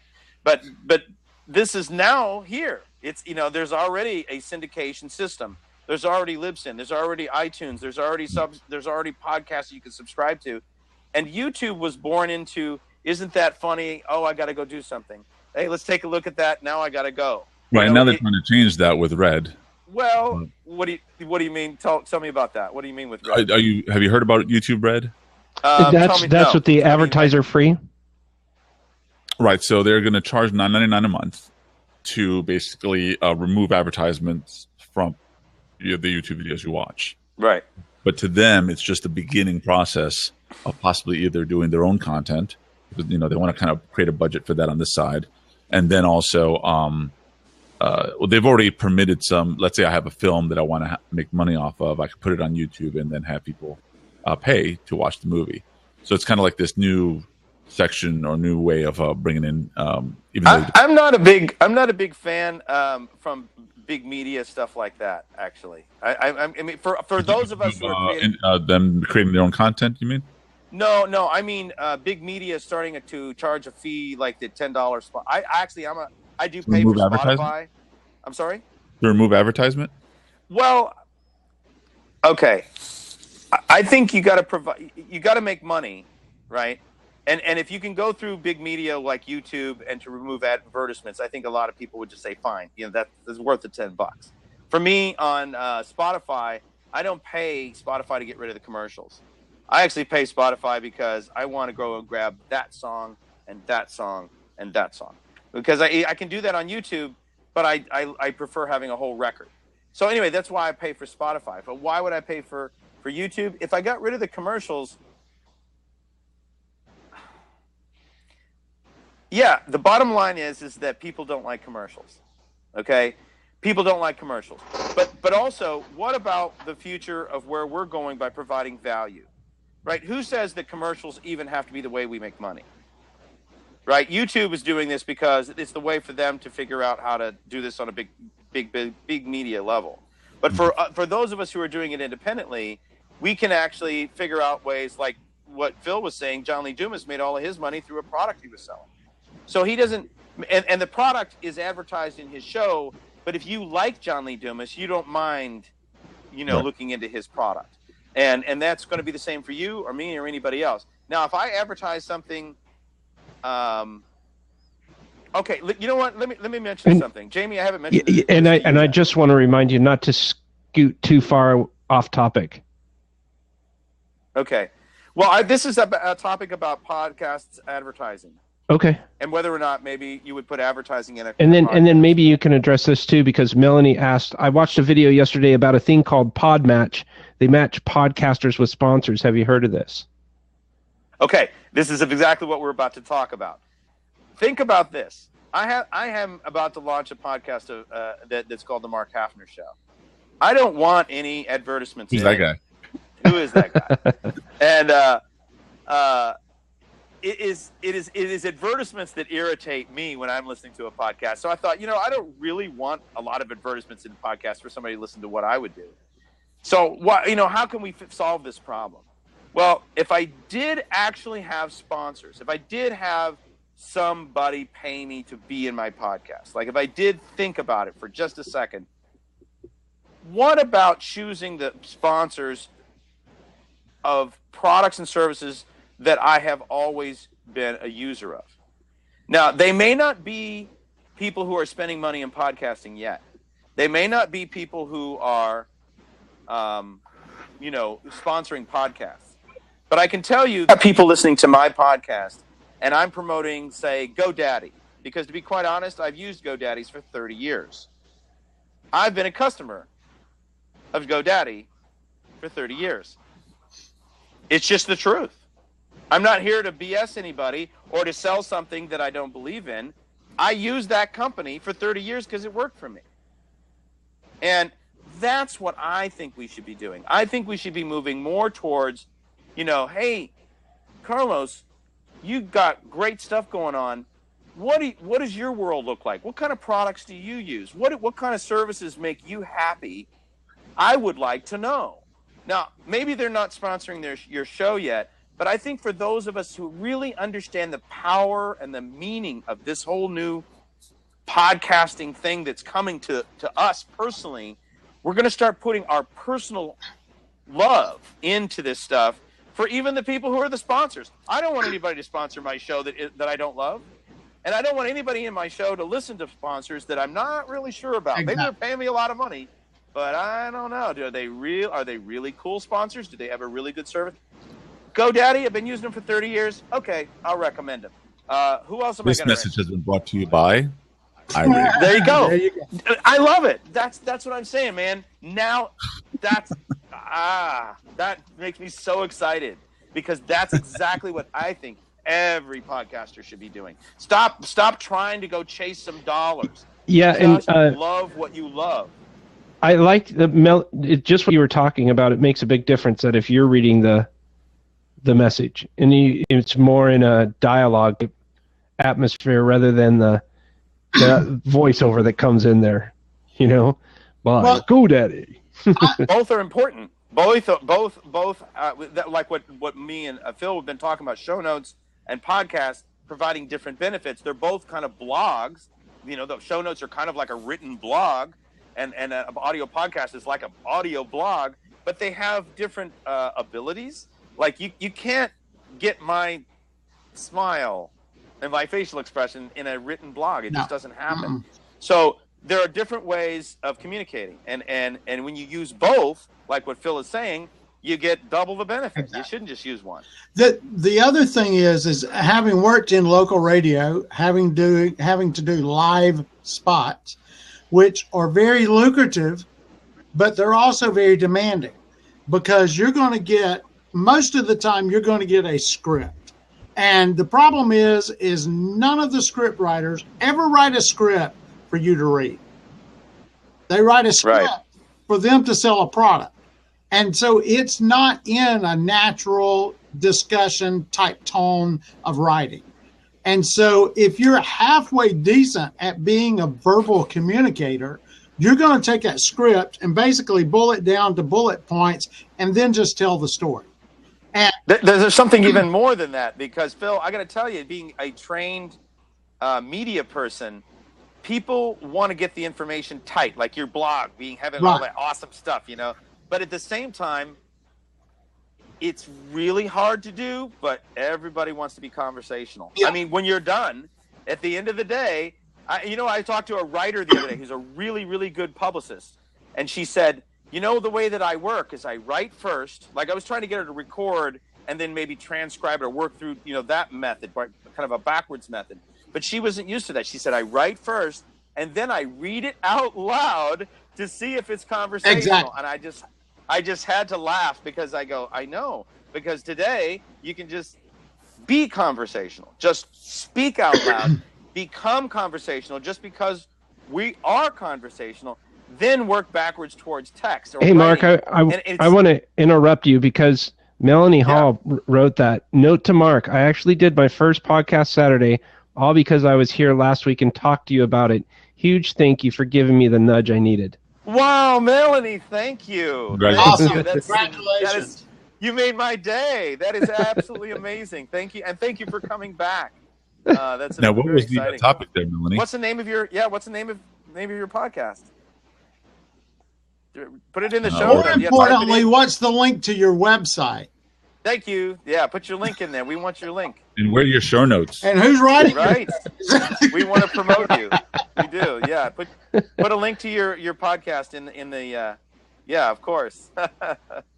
All right. So, and that's what we're all here. And Phil, I got to say, I don't come from in my evangelism. I don't come from a Christian evangelist podium, but I do come from a podium of how doing things for mutual benefit and loving each other is everything Jesus taught and everything that you can find pretty much in the Bible, and it is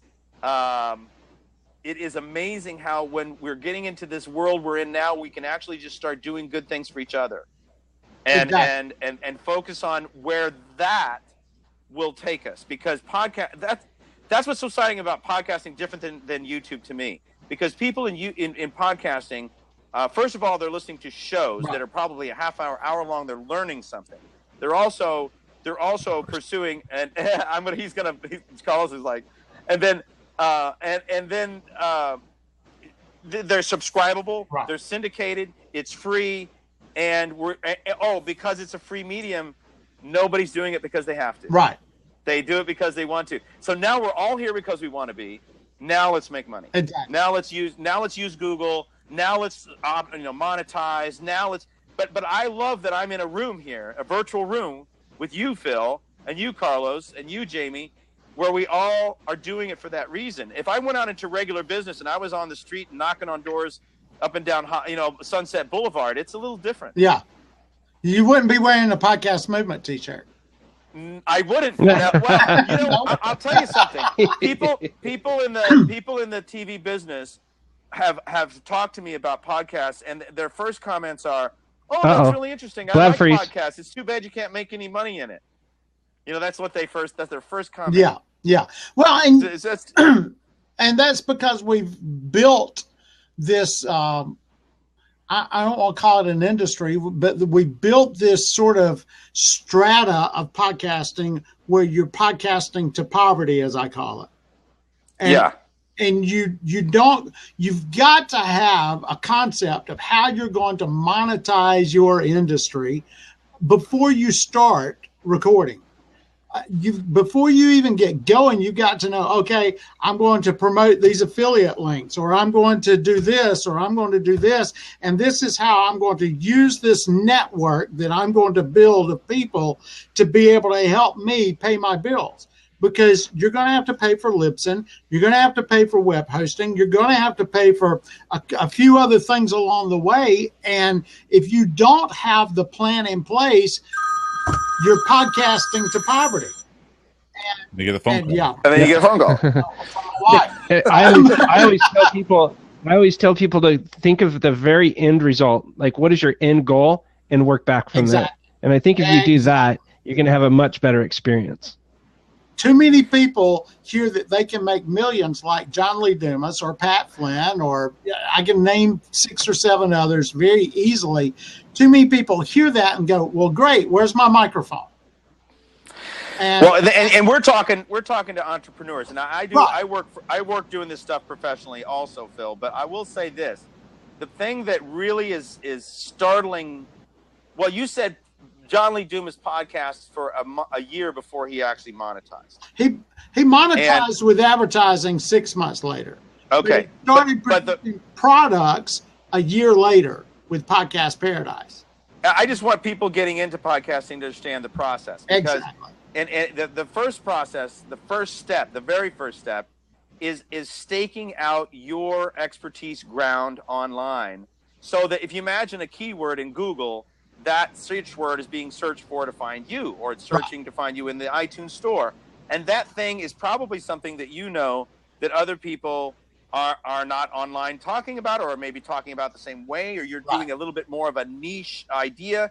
And then you stake out your ground and you build a huge pile of media on top of it. Exactly. And that's the secret. And as soon as you do that, then you're going to be able to attract people for that purpose, whatever that purpose or keyword is, and then you can monetize it. And how long does that take? Time. You know what? It can take shorter, longer, Yeah. but you just have to establish what that is for people to know. Oh, I know Mark. I know that Philip Swindle. I know that Mark Hafner. The answer to how long it takes is time. You never know. A lot. Lot of lightning time. may strike tomorrow, and the flood may come 6 months from now. You never know, but it takes time. And Do what you love. It's not going to happen overnight. So when I started doing my show, and it's technically, again, not a podcast. It's not on Libsyn or any of those services. It's been 6 years, and I have not monetized it. Wow. Now, do I look at that and smack myself in the head? I don't, because most of what I do on my productions are the focus of my shows are to push independent filmmakers and musicians. So they have a great talent that's probably equivalent to a lot of pop stars and all those kind of folks out there, except they don't have the backing, they don't have the support, and they don't have the market that's looking at them. So for me, what I do is I'm like, wow, your stuff is great. You're pushing it on iTunes. You're doing all the right things. Of course, just like basketball players or football players and all these other folks that are like, well, I'm going to be a football player. Or I'm going to be a rapper. Or I'm going to be this. Only a small percentage make it to the mainstream or make millions out of it. Just like we're talking about podcasts. So I never thought about the money. I didn't care about that. I really just wanted to get. And that's the best part about you, Carlos. And I'm glad to have met you. And it's an honor for me as a professional who couldn't write any music unless I was paid to do it. After a while, I mean, it was what I did for a living, and that's my life. And I have to do, I have to get paid to do it. I feel lucky that it has been my profession, but at the same time, after a while, you go, I just want to do it because I love it. I just want to do it because this is why. And so for me, having worked in the media in New York City, doing film and television for close to 20 years, and also at the same time, I was also working in the art field as an illustrator, doing sci-fi fantasy illustration, anything from. And Warner you were in Brothers art. You were drawing. Were you using Illustrator and Photoshop and doing digital art or set? You said set design or. Well, yeah. So separate careers at the same time that I was doing it. I was doing art directing and building sets and props and that type of thing. But then in the art field, I was doing sci-fi fantasy illustration. So this is like an unfinished. How do you create those? With charcoal on paper or what? Well, this is pencil and then oil paint on top. Wow. Eventually. Okay.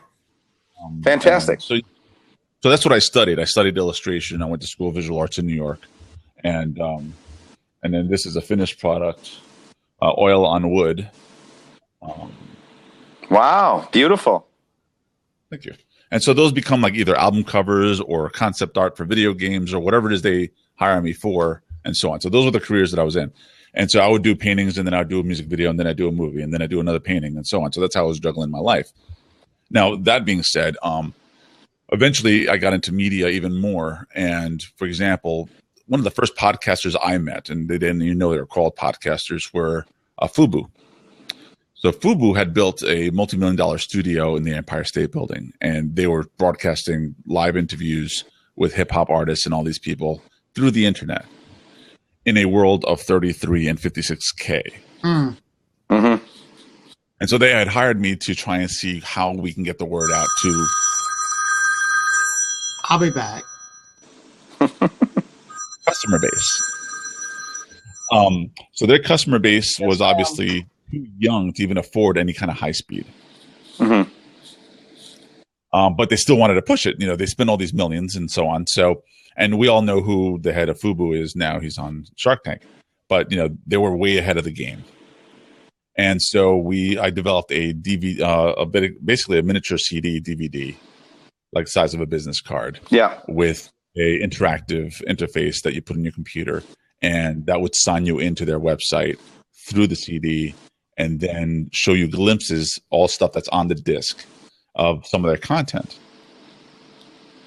I mean, it went belly up because clearly not only was there not enough, their entire clientele were youth, which couldn't afford high speed at the time. Mind you, this is 1999, probably 2000. Mm-hmm. So fast forward now 2015, and we're streaming video live from all over the world to all your kind folks that are watching us and hopefully know what we're talking about. And so people have been trying to kind of penetrate this for a long period of time, and it's still not figured out. So I started developing my content, again, not monetizing it, because I figured, okay, if eventually it develops some kind of traffic, then I'll say, you know what? I now have the trust of the folks that are watching. I'm still pursuing a passion of mine. And it was my way of giving back, given that I've been in the entertainment industry for 20 some odd years. And so that's why I did it. And hopefully it comes through in the episodes and the shows, because I don't really talk about me. I talk about them strictly. It's all about them and their art and their talent and what they do. And so, then we get into this conversation of turning into a podcast, which is another distribution medium. And I've known about podcasts since it started, pretty much. I've been using podcasts forever. But the cost was a concern. The cost, for example, of doing a production, the cost of not having people do lighting and makeup and stuff like I was used to back in the day, and being able to do an episode, which Blab has now knocked out almost everything I built this whole studio for, because now I'm recording real time, multiple people, don't even have to do camera switching, and not only that, but we have an audience, and that's freaking awesome. Yeah. So, but then the thought again, with this whole conversation that we just thought at the end, is the monetization aspect of it. Using tools like this or other mediums. Well, the thing that you have, Carlos, is expertise. There's no question.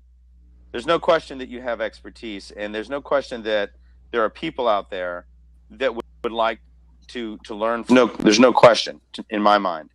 So, with that, what is it that they would be interested in paying you for? Now, because of your show, they can see your talent and they know your ability. But what are they going to spend money to get from you? The most valuable thing they can get from you is your knowledge that you've spent all this time learning. And you don't need a college degree or a PhD, in the film business or the music business to become very knowledgeable about what works. It's the experience and all of that.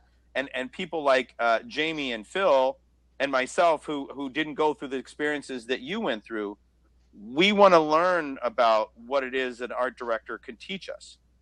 So if you provide something that I can spend money on, and that is something of an initiative, maybe it is making a product in addition to your podcast or your program to sell, like John Lee Dumas did or whatever. But it is focusing on realizing that the whole world didn't go through 20 years in the entertainment industry. The whole world didn't get to be an art director in New York. In fact, there's a lot of people that did not live through what you lived through. Right. So now that makes you really special. And if I Googled you, how fast can I find you?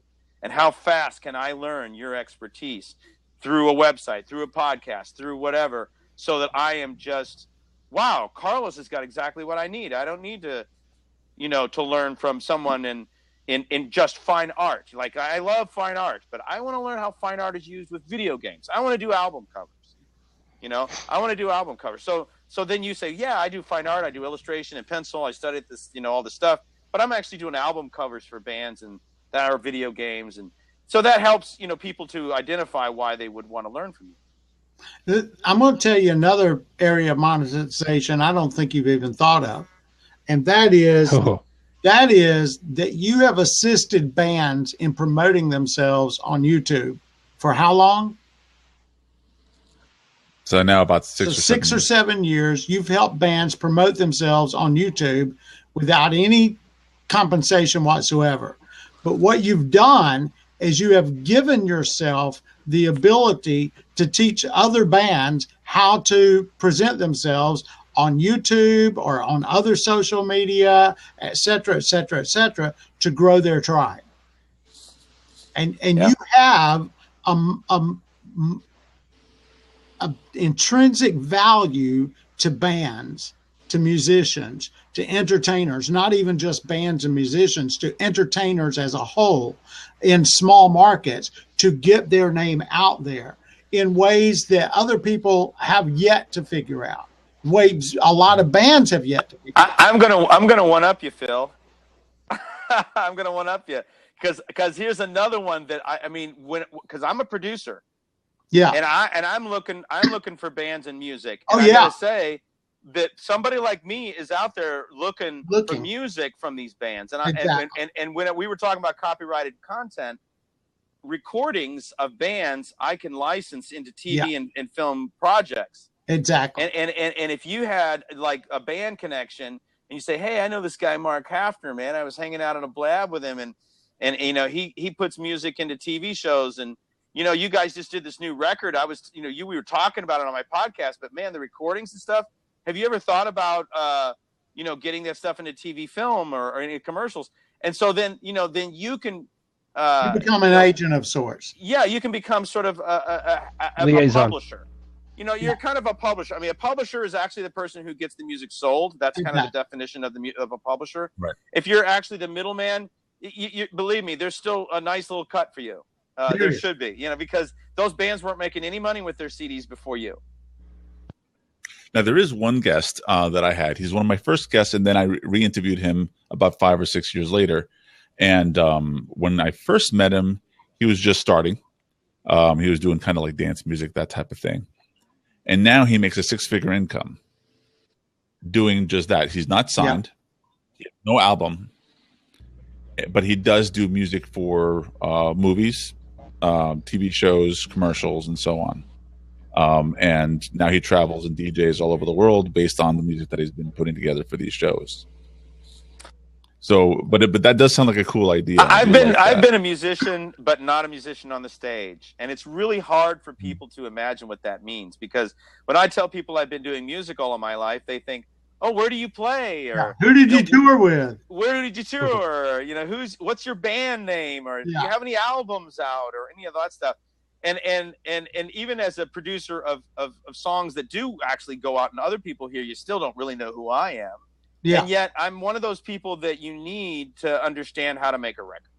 And like Lidge too, our other podcast professor that works with me and Jamie. He's a recording engineer in Nashville. I mean, those people like me and Lidge and other, like you, Carlos, who are production art people, other people can meet us here and they can meet us in podcasting and maybe they can be in our audio film. Maybe we can all, and I didn't mention this, guys, and I want to maybe make this a future conversation. I won't get too deep into this, but I would love to say, wouldn't it be cool, Phil, if you and me and Jamie and Carlos could create a piece of media that didn't cost us anything? You make it, I make it, Jamie makes it, Carlos makes it.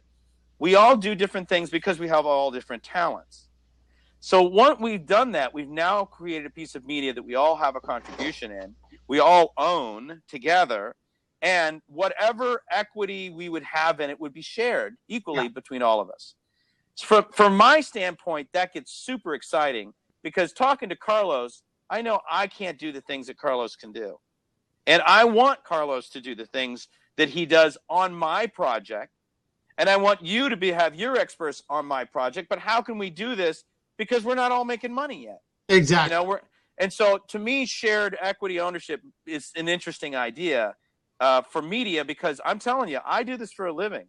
I make media that makes money. I don't do it just because it makes money, but I've always been a professional. I'm not going to not be a professional. I'm doing this because I like to do it. I'm doing it for the right reasons because it's fun. But no, we're going to make money. We're going to make money with the media we create. And it's going to be great media. It's going to be better than other people's media. And imagine if we weren't doing it alone. It would be a lot easier to make better media, you know? So, like, I'm getting some questions here by Mr. McPhillips, and so he's talking about music, that the conversation we had, that I was bringing forward. So he's asking, like, how do musicians make money nowadays? Now, there's a number of different ways. We're in a totally new area in the past 5 to 10 years, especially since the iPod came out. By the way, Carlos, you're entering into your area of monetization. I'm just telling you, just what you're about to say is the basis and foundation of your monetization. Well, there's expansion ideas that I'm pursuing in respect to monetization. So, for example, part of the whole reason I built the lounge is because there's a big missing hole that independents don't have. Now, we worked in the entertainment industry, and we know that everything's interconnected, right? So Sony owns music, Sony owns movies, Sony owns video games, Sony owns et cetera, et cetera, et cetera. And so does Paramount and all these other film the whole nine. Right. So there might be 300 different labels, but they're all owned by like 5 or 6 companies. And a lot of people don't know that. I'll give you an example. You go to the supermarket, there's thousands of products. Those thousands of products are owned by 7 companies.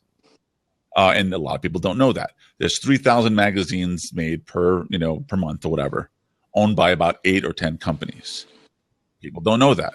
So the stuff that we believe is, all these competitors and stuff, there's not as many competitors as you truly believe. That being said, that's why there's only 4 cell phone companies. There's maybe 2 satellite companies. And then we all know about cable. Cable's a whole different story. But all of them are interconnected. So if somebody's pushing an album, a new album, and the label wants to push it, they have access to all the radio stations because there's a conglomerate there. They have access to iTunes and the record labels and actual discs that they make, if anybody still sells those, and so on. So all that is connected. And then the marketing is, you got your nighttime, late night shows, you got your daytime shows, you got your TV shows, and the music gets pushed in that way. And then on top of that, in radio and on XM radio and all that stuff, they have the looping songs that every 6 songs you have to hear the same pop song. So that's basically how the mainstream works. They're all interconnected. They're all designed to market and push. Independents don't have that. So I built the lounge under the premise of, first, how do I do it without having to spend a lot of money? Mission accomplished. How do I do it without spending a lot of time doing it? Mission accomplished. Being able to do real-time camera switching and graphics and all that stuff. As soon as I say goodbye to the guest, I can have the show up and running on YouTube or whatever within the hour. If you have a TriCast, you can have it live and then replay. I mean, I can still do that too, but yeah. So I couldn't afford a TriCast. Or cheapest one's like $40. Those are expensive. I used to have one, but so what I've built here, I spent maybe $1,500, not including the cost of the computer, so now we got the technical aspect out of the way. Then I put together the website. Fine. Then the next thing is, and this is where I took years, figuring out how to do an interview while I'm camera switching and doing graphics. I just have to, and I'm so sorry, but I just noticed Mike Koenig's popped in the room here. That guy is amazing. And I don't know if that's the real Mike Koenig's, but if it is, I want to say hi to Mike Koenig. Hi, Mike. Hey. Well, hello, sir. Welcome to our room, and I hope I'm not going to bore you to death next week. He's pretty amazing, and I didn't mean to cut you off because I loved where that was going, but I saw that he popped in here, and I just had to say hi to him. And if that's really him, say hi in the chat, and I'd just like to say hi. Shout out to him. He's probably the reason I got my start in marketing, actually. Oh, very good. Wow. Great. Well, that's impressive. Come in. I'll say my piece and then I'll stop. Yeah, no. By all means, go ahead. Well, so what I wanted to do is create a parallel, let's say Hollywood, right, where I can then interview the people just like they do on the late night shows, talk about their lives and their backgrounds and their families and all that stuff and all the inspiration that came out of them and why they're doing what they're doing. Now, obviously, I can't control their success or failure. Well, it looks like he stepped out. And so on. But what I wanted to present is their passion and hopefully influence those who are afraid to go after their artistic beliefs and passions to say, you know what, look at them, they're doing it, they're taking the bull by the horns and pursuing it. So I wanted to influence a little bit of that. Then I created another show called Artist Alley, where these are people who are either signed already, are Emmy award-winning movie directors, film directors, and so on. And I wanted to be able to push and show, look at these people, they've successfully did it. Now we're going to talk about their struggles to do it. So you know that it's not just an easy thing. Nobody's born with a silver spoon in their mouth, except maybe the Kardashians. With that being said, I'd like to answer M. McPhillips' question, though, from a different angle. Go find the blog post, 1,000 True Fans. And I'm going to tell you, if you'll read that article and apply it to your practice, whether you're a podcaster, whether you're a musician, whether you're a band, a writer, whatever.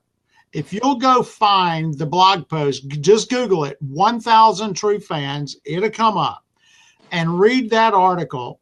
You'll learn how to make six figures quick, easy, not so fast, but quick and easy by building 1,000 True Fans, and understand you serve them and they'll serve you.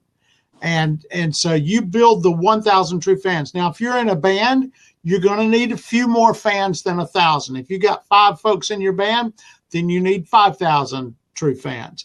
But you can build a six-figure income by building your tribe of 1,000 True Fans. And Carlos, that is exactly what you've done by building your network of these videos and people watching them and appreciating what you're doing. Is you are building your tribe of 1,000 True Fans. And now your task is to figure out, how do I monetize what I've learned to a way that my 1,000 True Fans really need? I understand and I agree. I have other not aspirations, ideas that I'm trying to implement to build on what I was just mentioning. For example, so the Lounge Network is one site. I was going to build a second website where musicians can just post their own stuff, filmmakers can post their own stuff, and then the fans or people who watch it will give it a thumbs up, and you can see who's gaining traction, for lack of better words. And then that'll feed the Lounge the next few interviews. Hey, look, everybody's loving your stuff. Let's interview you, and so on. And then there's a third website, which one of the biggest things that I was always concerned about with independent films is distribution. There's not a lot of places. There's a lot of film festivals, but I never know where I can see those films, because once they come out of the film festival, it disappears into thin air. And there's got to be a place that can be built or somebody's putting together already where those movies can be seen. But that's another conversation on its own. The idea is to then create those multiple websites under one roof and do what other publishers are doing, which is creating those intersecting different medias and then allowing that to become the marketing push for those independents. And I go after independents easily because it's easy to get rights to play their music. It's easy to get rights to, so it's easy content. Which is a great thing for podcasters too, because the podcasters, they don't understand things like rights like that. And when you have bands, the bands own the music. People don't realize that. It's like if you got an independent band, they recorded their own record, they own everything. You can just say, hey, can I use your stuff? Permission granted. That's it. I mean, you don't have to go. And if the music's on iTunes, then I automatically get knocked out. If I put it on YouTube, instantly it's knocked out. But I have rights. So I say, YouTube, check out the rights, and it's back on, and I'm good to go. So, those are the things, and how I pursued it. And yes, some of the ideas that you guys are sharing are perfect for what I'm putting together. What I've been. Hey, you doing. guys, I have to go. I have an appointment, but Carlos, I'd like to have you on the Mark Hafner Show, the podcast I'm doing. And I'll tell you, one of the best things for podcasting to learn about it is to be a guest on another show. So there you go. Awesome. So. Jamie, I'm going to hop off, but make sure that Carlos has a way of reaching out to us. Oh, your mic's not on. We can't hear you, Jamie. There you go. How's that? That's better. Yeah, I don't like you guys hearing the typing if I answer a question or try and do some research. So, So I did, yeah, I'm right behind you. I wanted to say thanks for Carlos and Philip. Man, that was amazing for you stopping by. I really appreciate that. And I hope that if you're doing the show notes on the Real Brian Show, that you don't butcher me too bad, because I have a lot of hems and ahs and uhs and stutters. So I apologize in advance. I don't quote the ums, ahs, and uhs. I kind of clean that up. So you're all right. Well, yeah. And I'd just like to say, what's your website, Philip? Shownotesguy.com. Okay. I just went to it a little while ago because I'm pretty sure that's what it is. I've got some different. Are you working on it right now? I'm actually paying someone to work on it, and they're dragging their feet. So, Thanks, Melanie. I saw she had to that. Awesome. Too, so. I just wanted to mention that. So, because the show notes that you do are phenomenal. Thank you. And I then- enjoy doing it. Yeah, you can tell you can learn a lot from that. And thanks for the tip on the 1,000 true fans. I'll definitely be reading that article. That is a great article, and it will help you no matter what business you're in, especially the information marketing business, which is what podcasting is. But it will help you in any business to understand you really don't have to have a whole lot of customers to be able to make a six-figure income. And McPhillips said, in Los Angeles, 6 figures is lower middle income. Well, you know what? You don't have to live in Los Angeles to be a content producer anymore. Not anymore. Yeah. You can be a content producer in Gadsden, Alabama, for goodness sake, which is where I live. I wouldn't want to do it because it's a lonely place to live. But,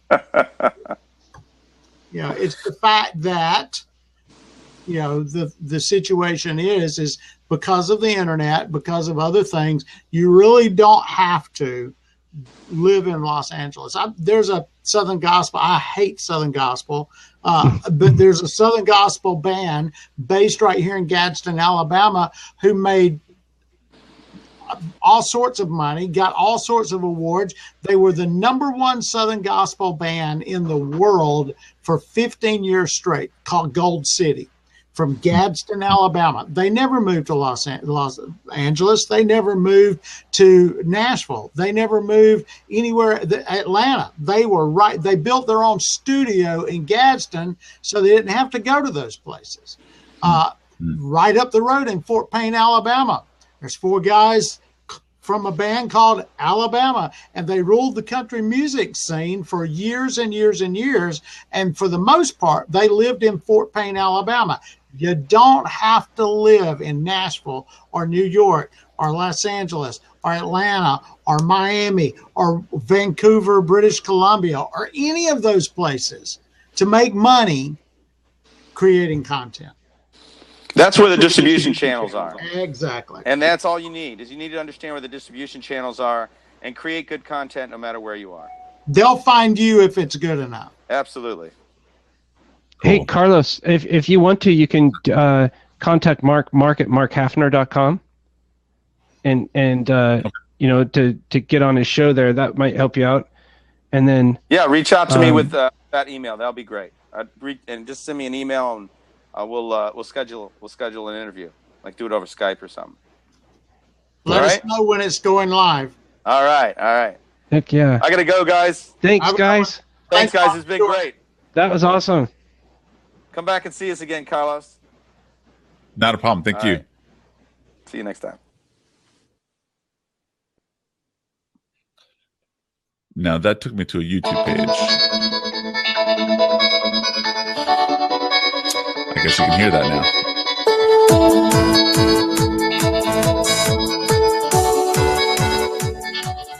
Mark's YouTube page. All right, guys. Well, I'm gonna let you go. Take care.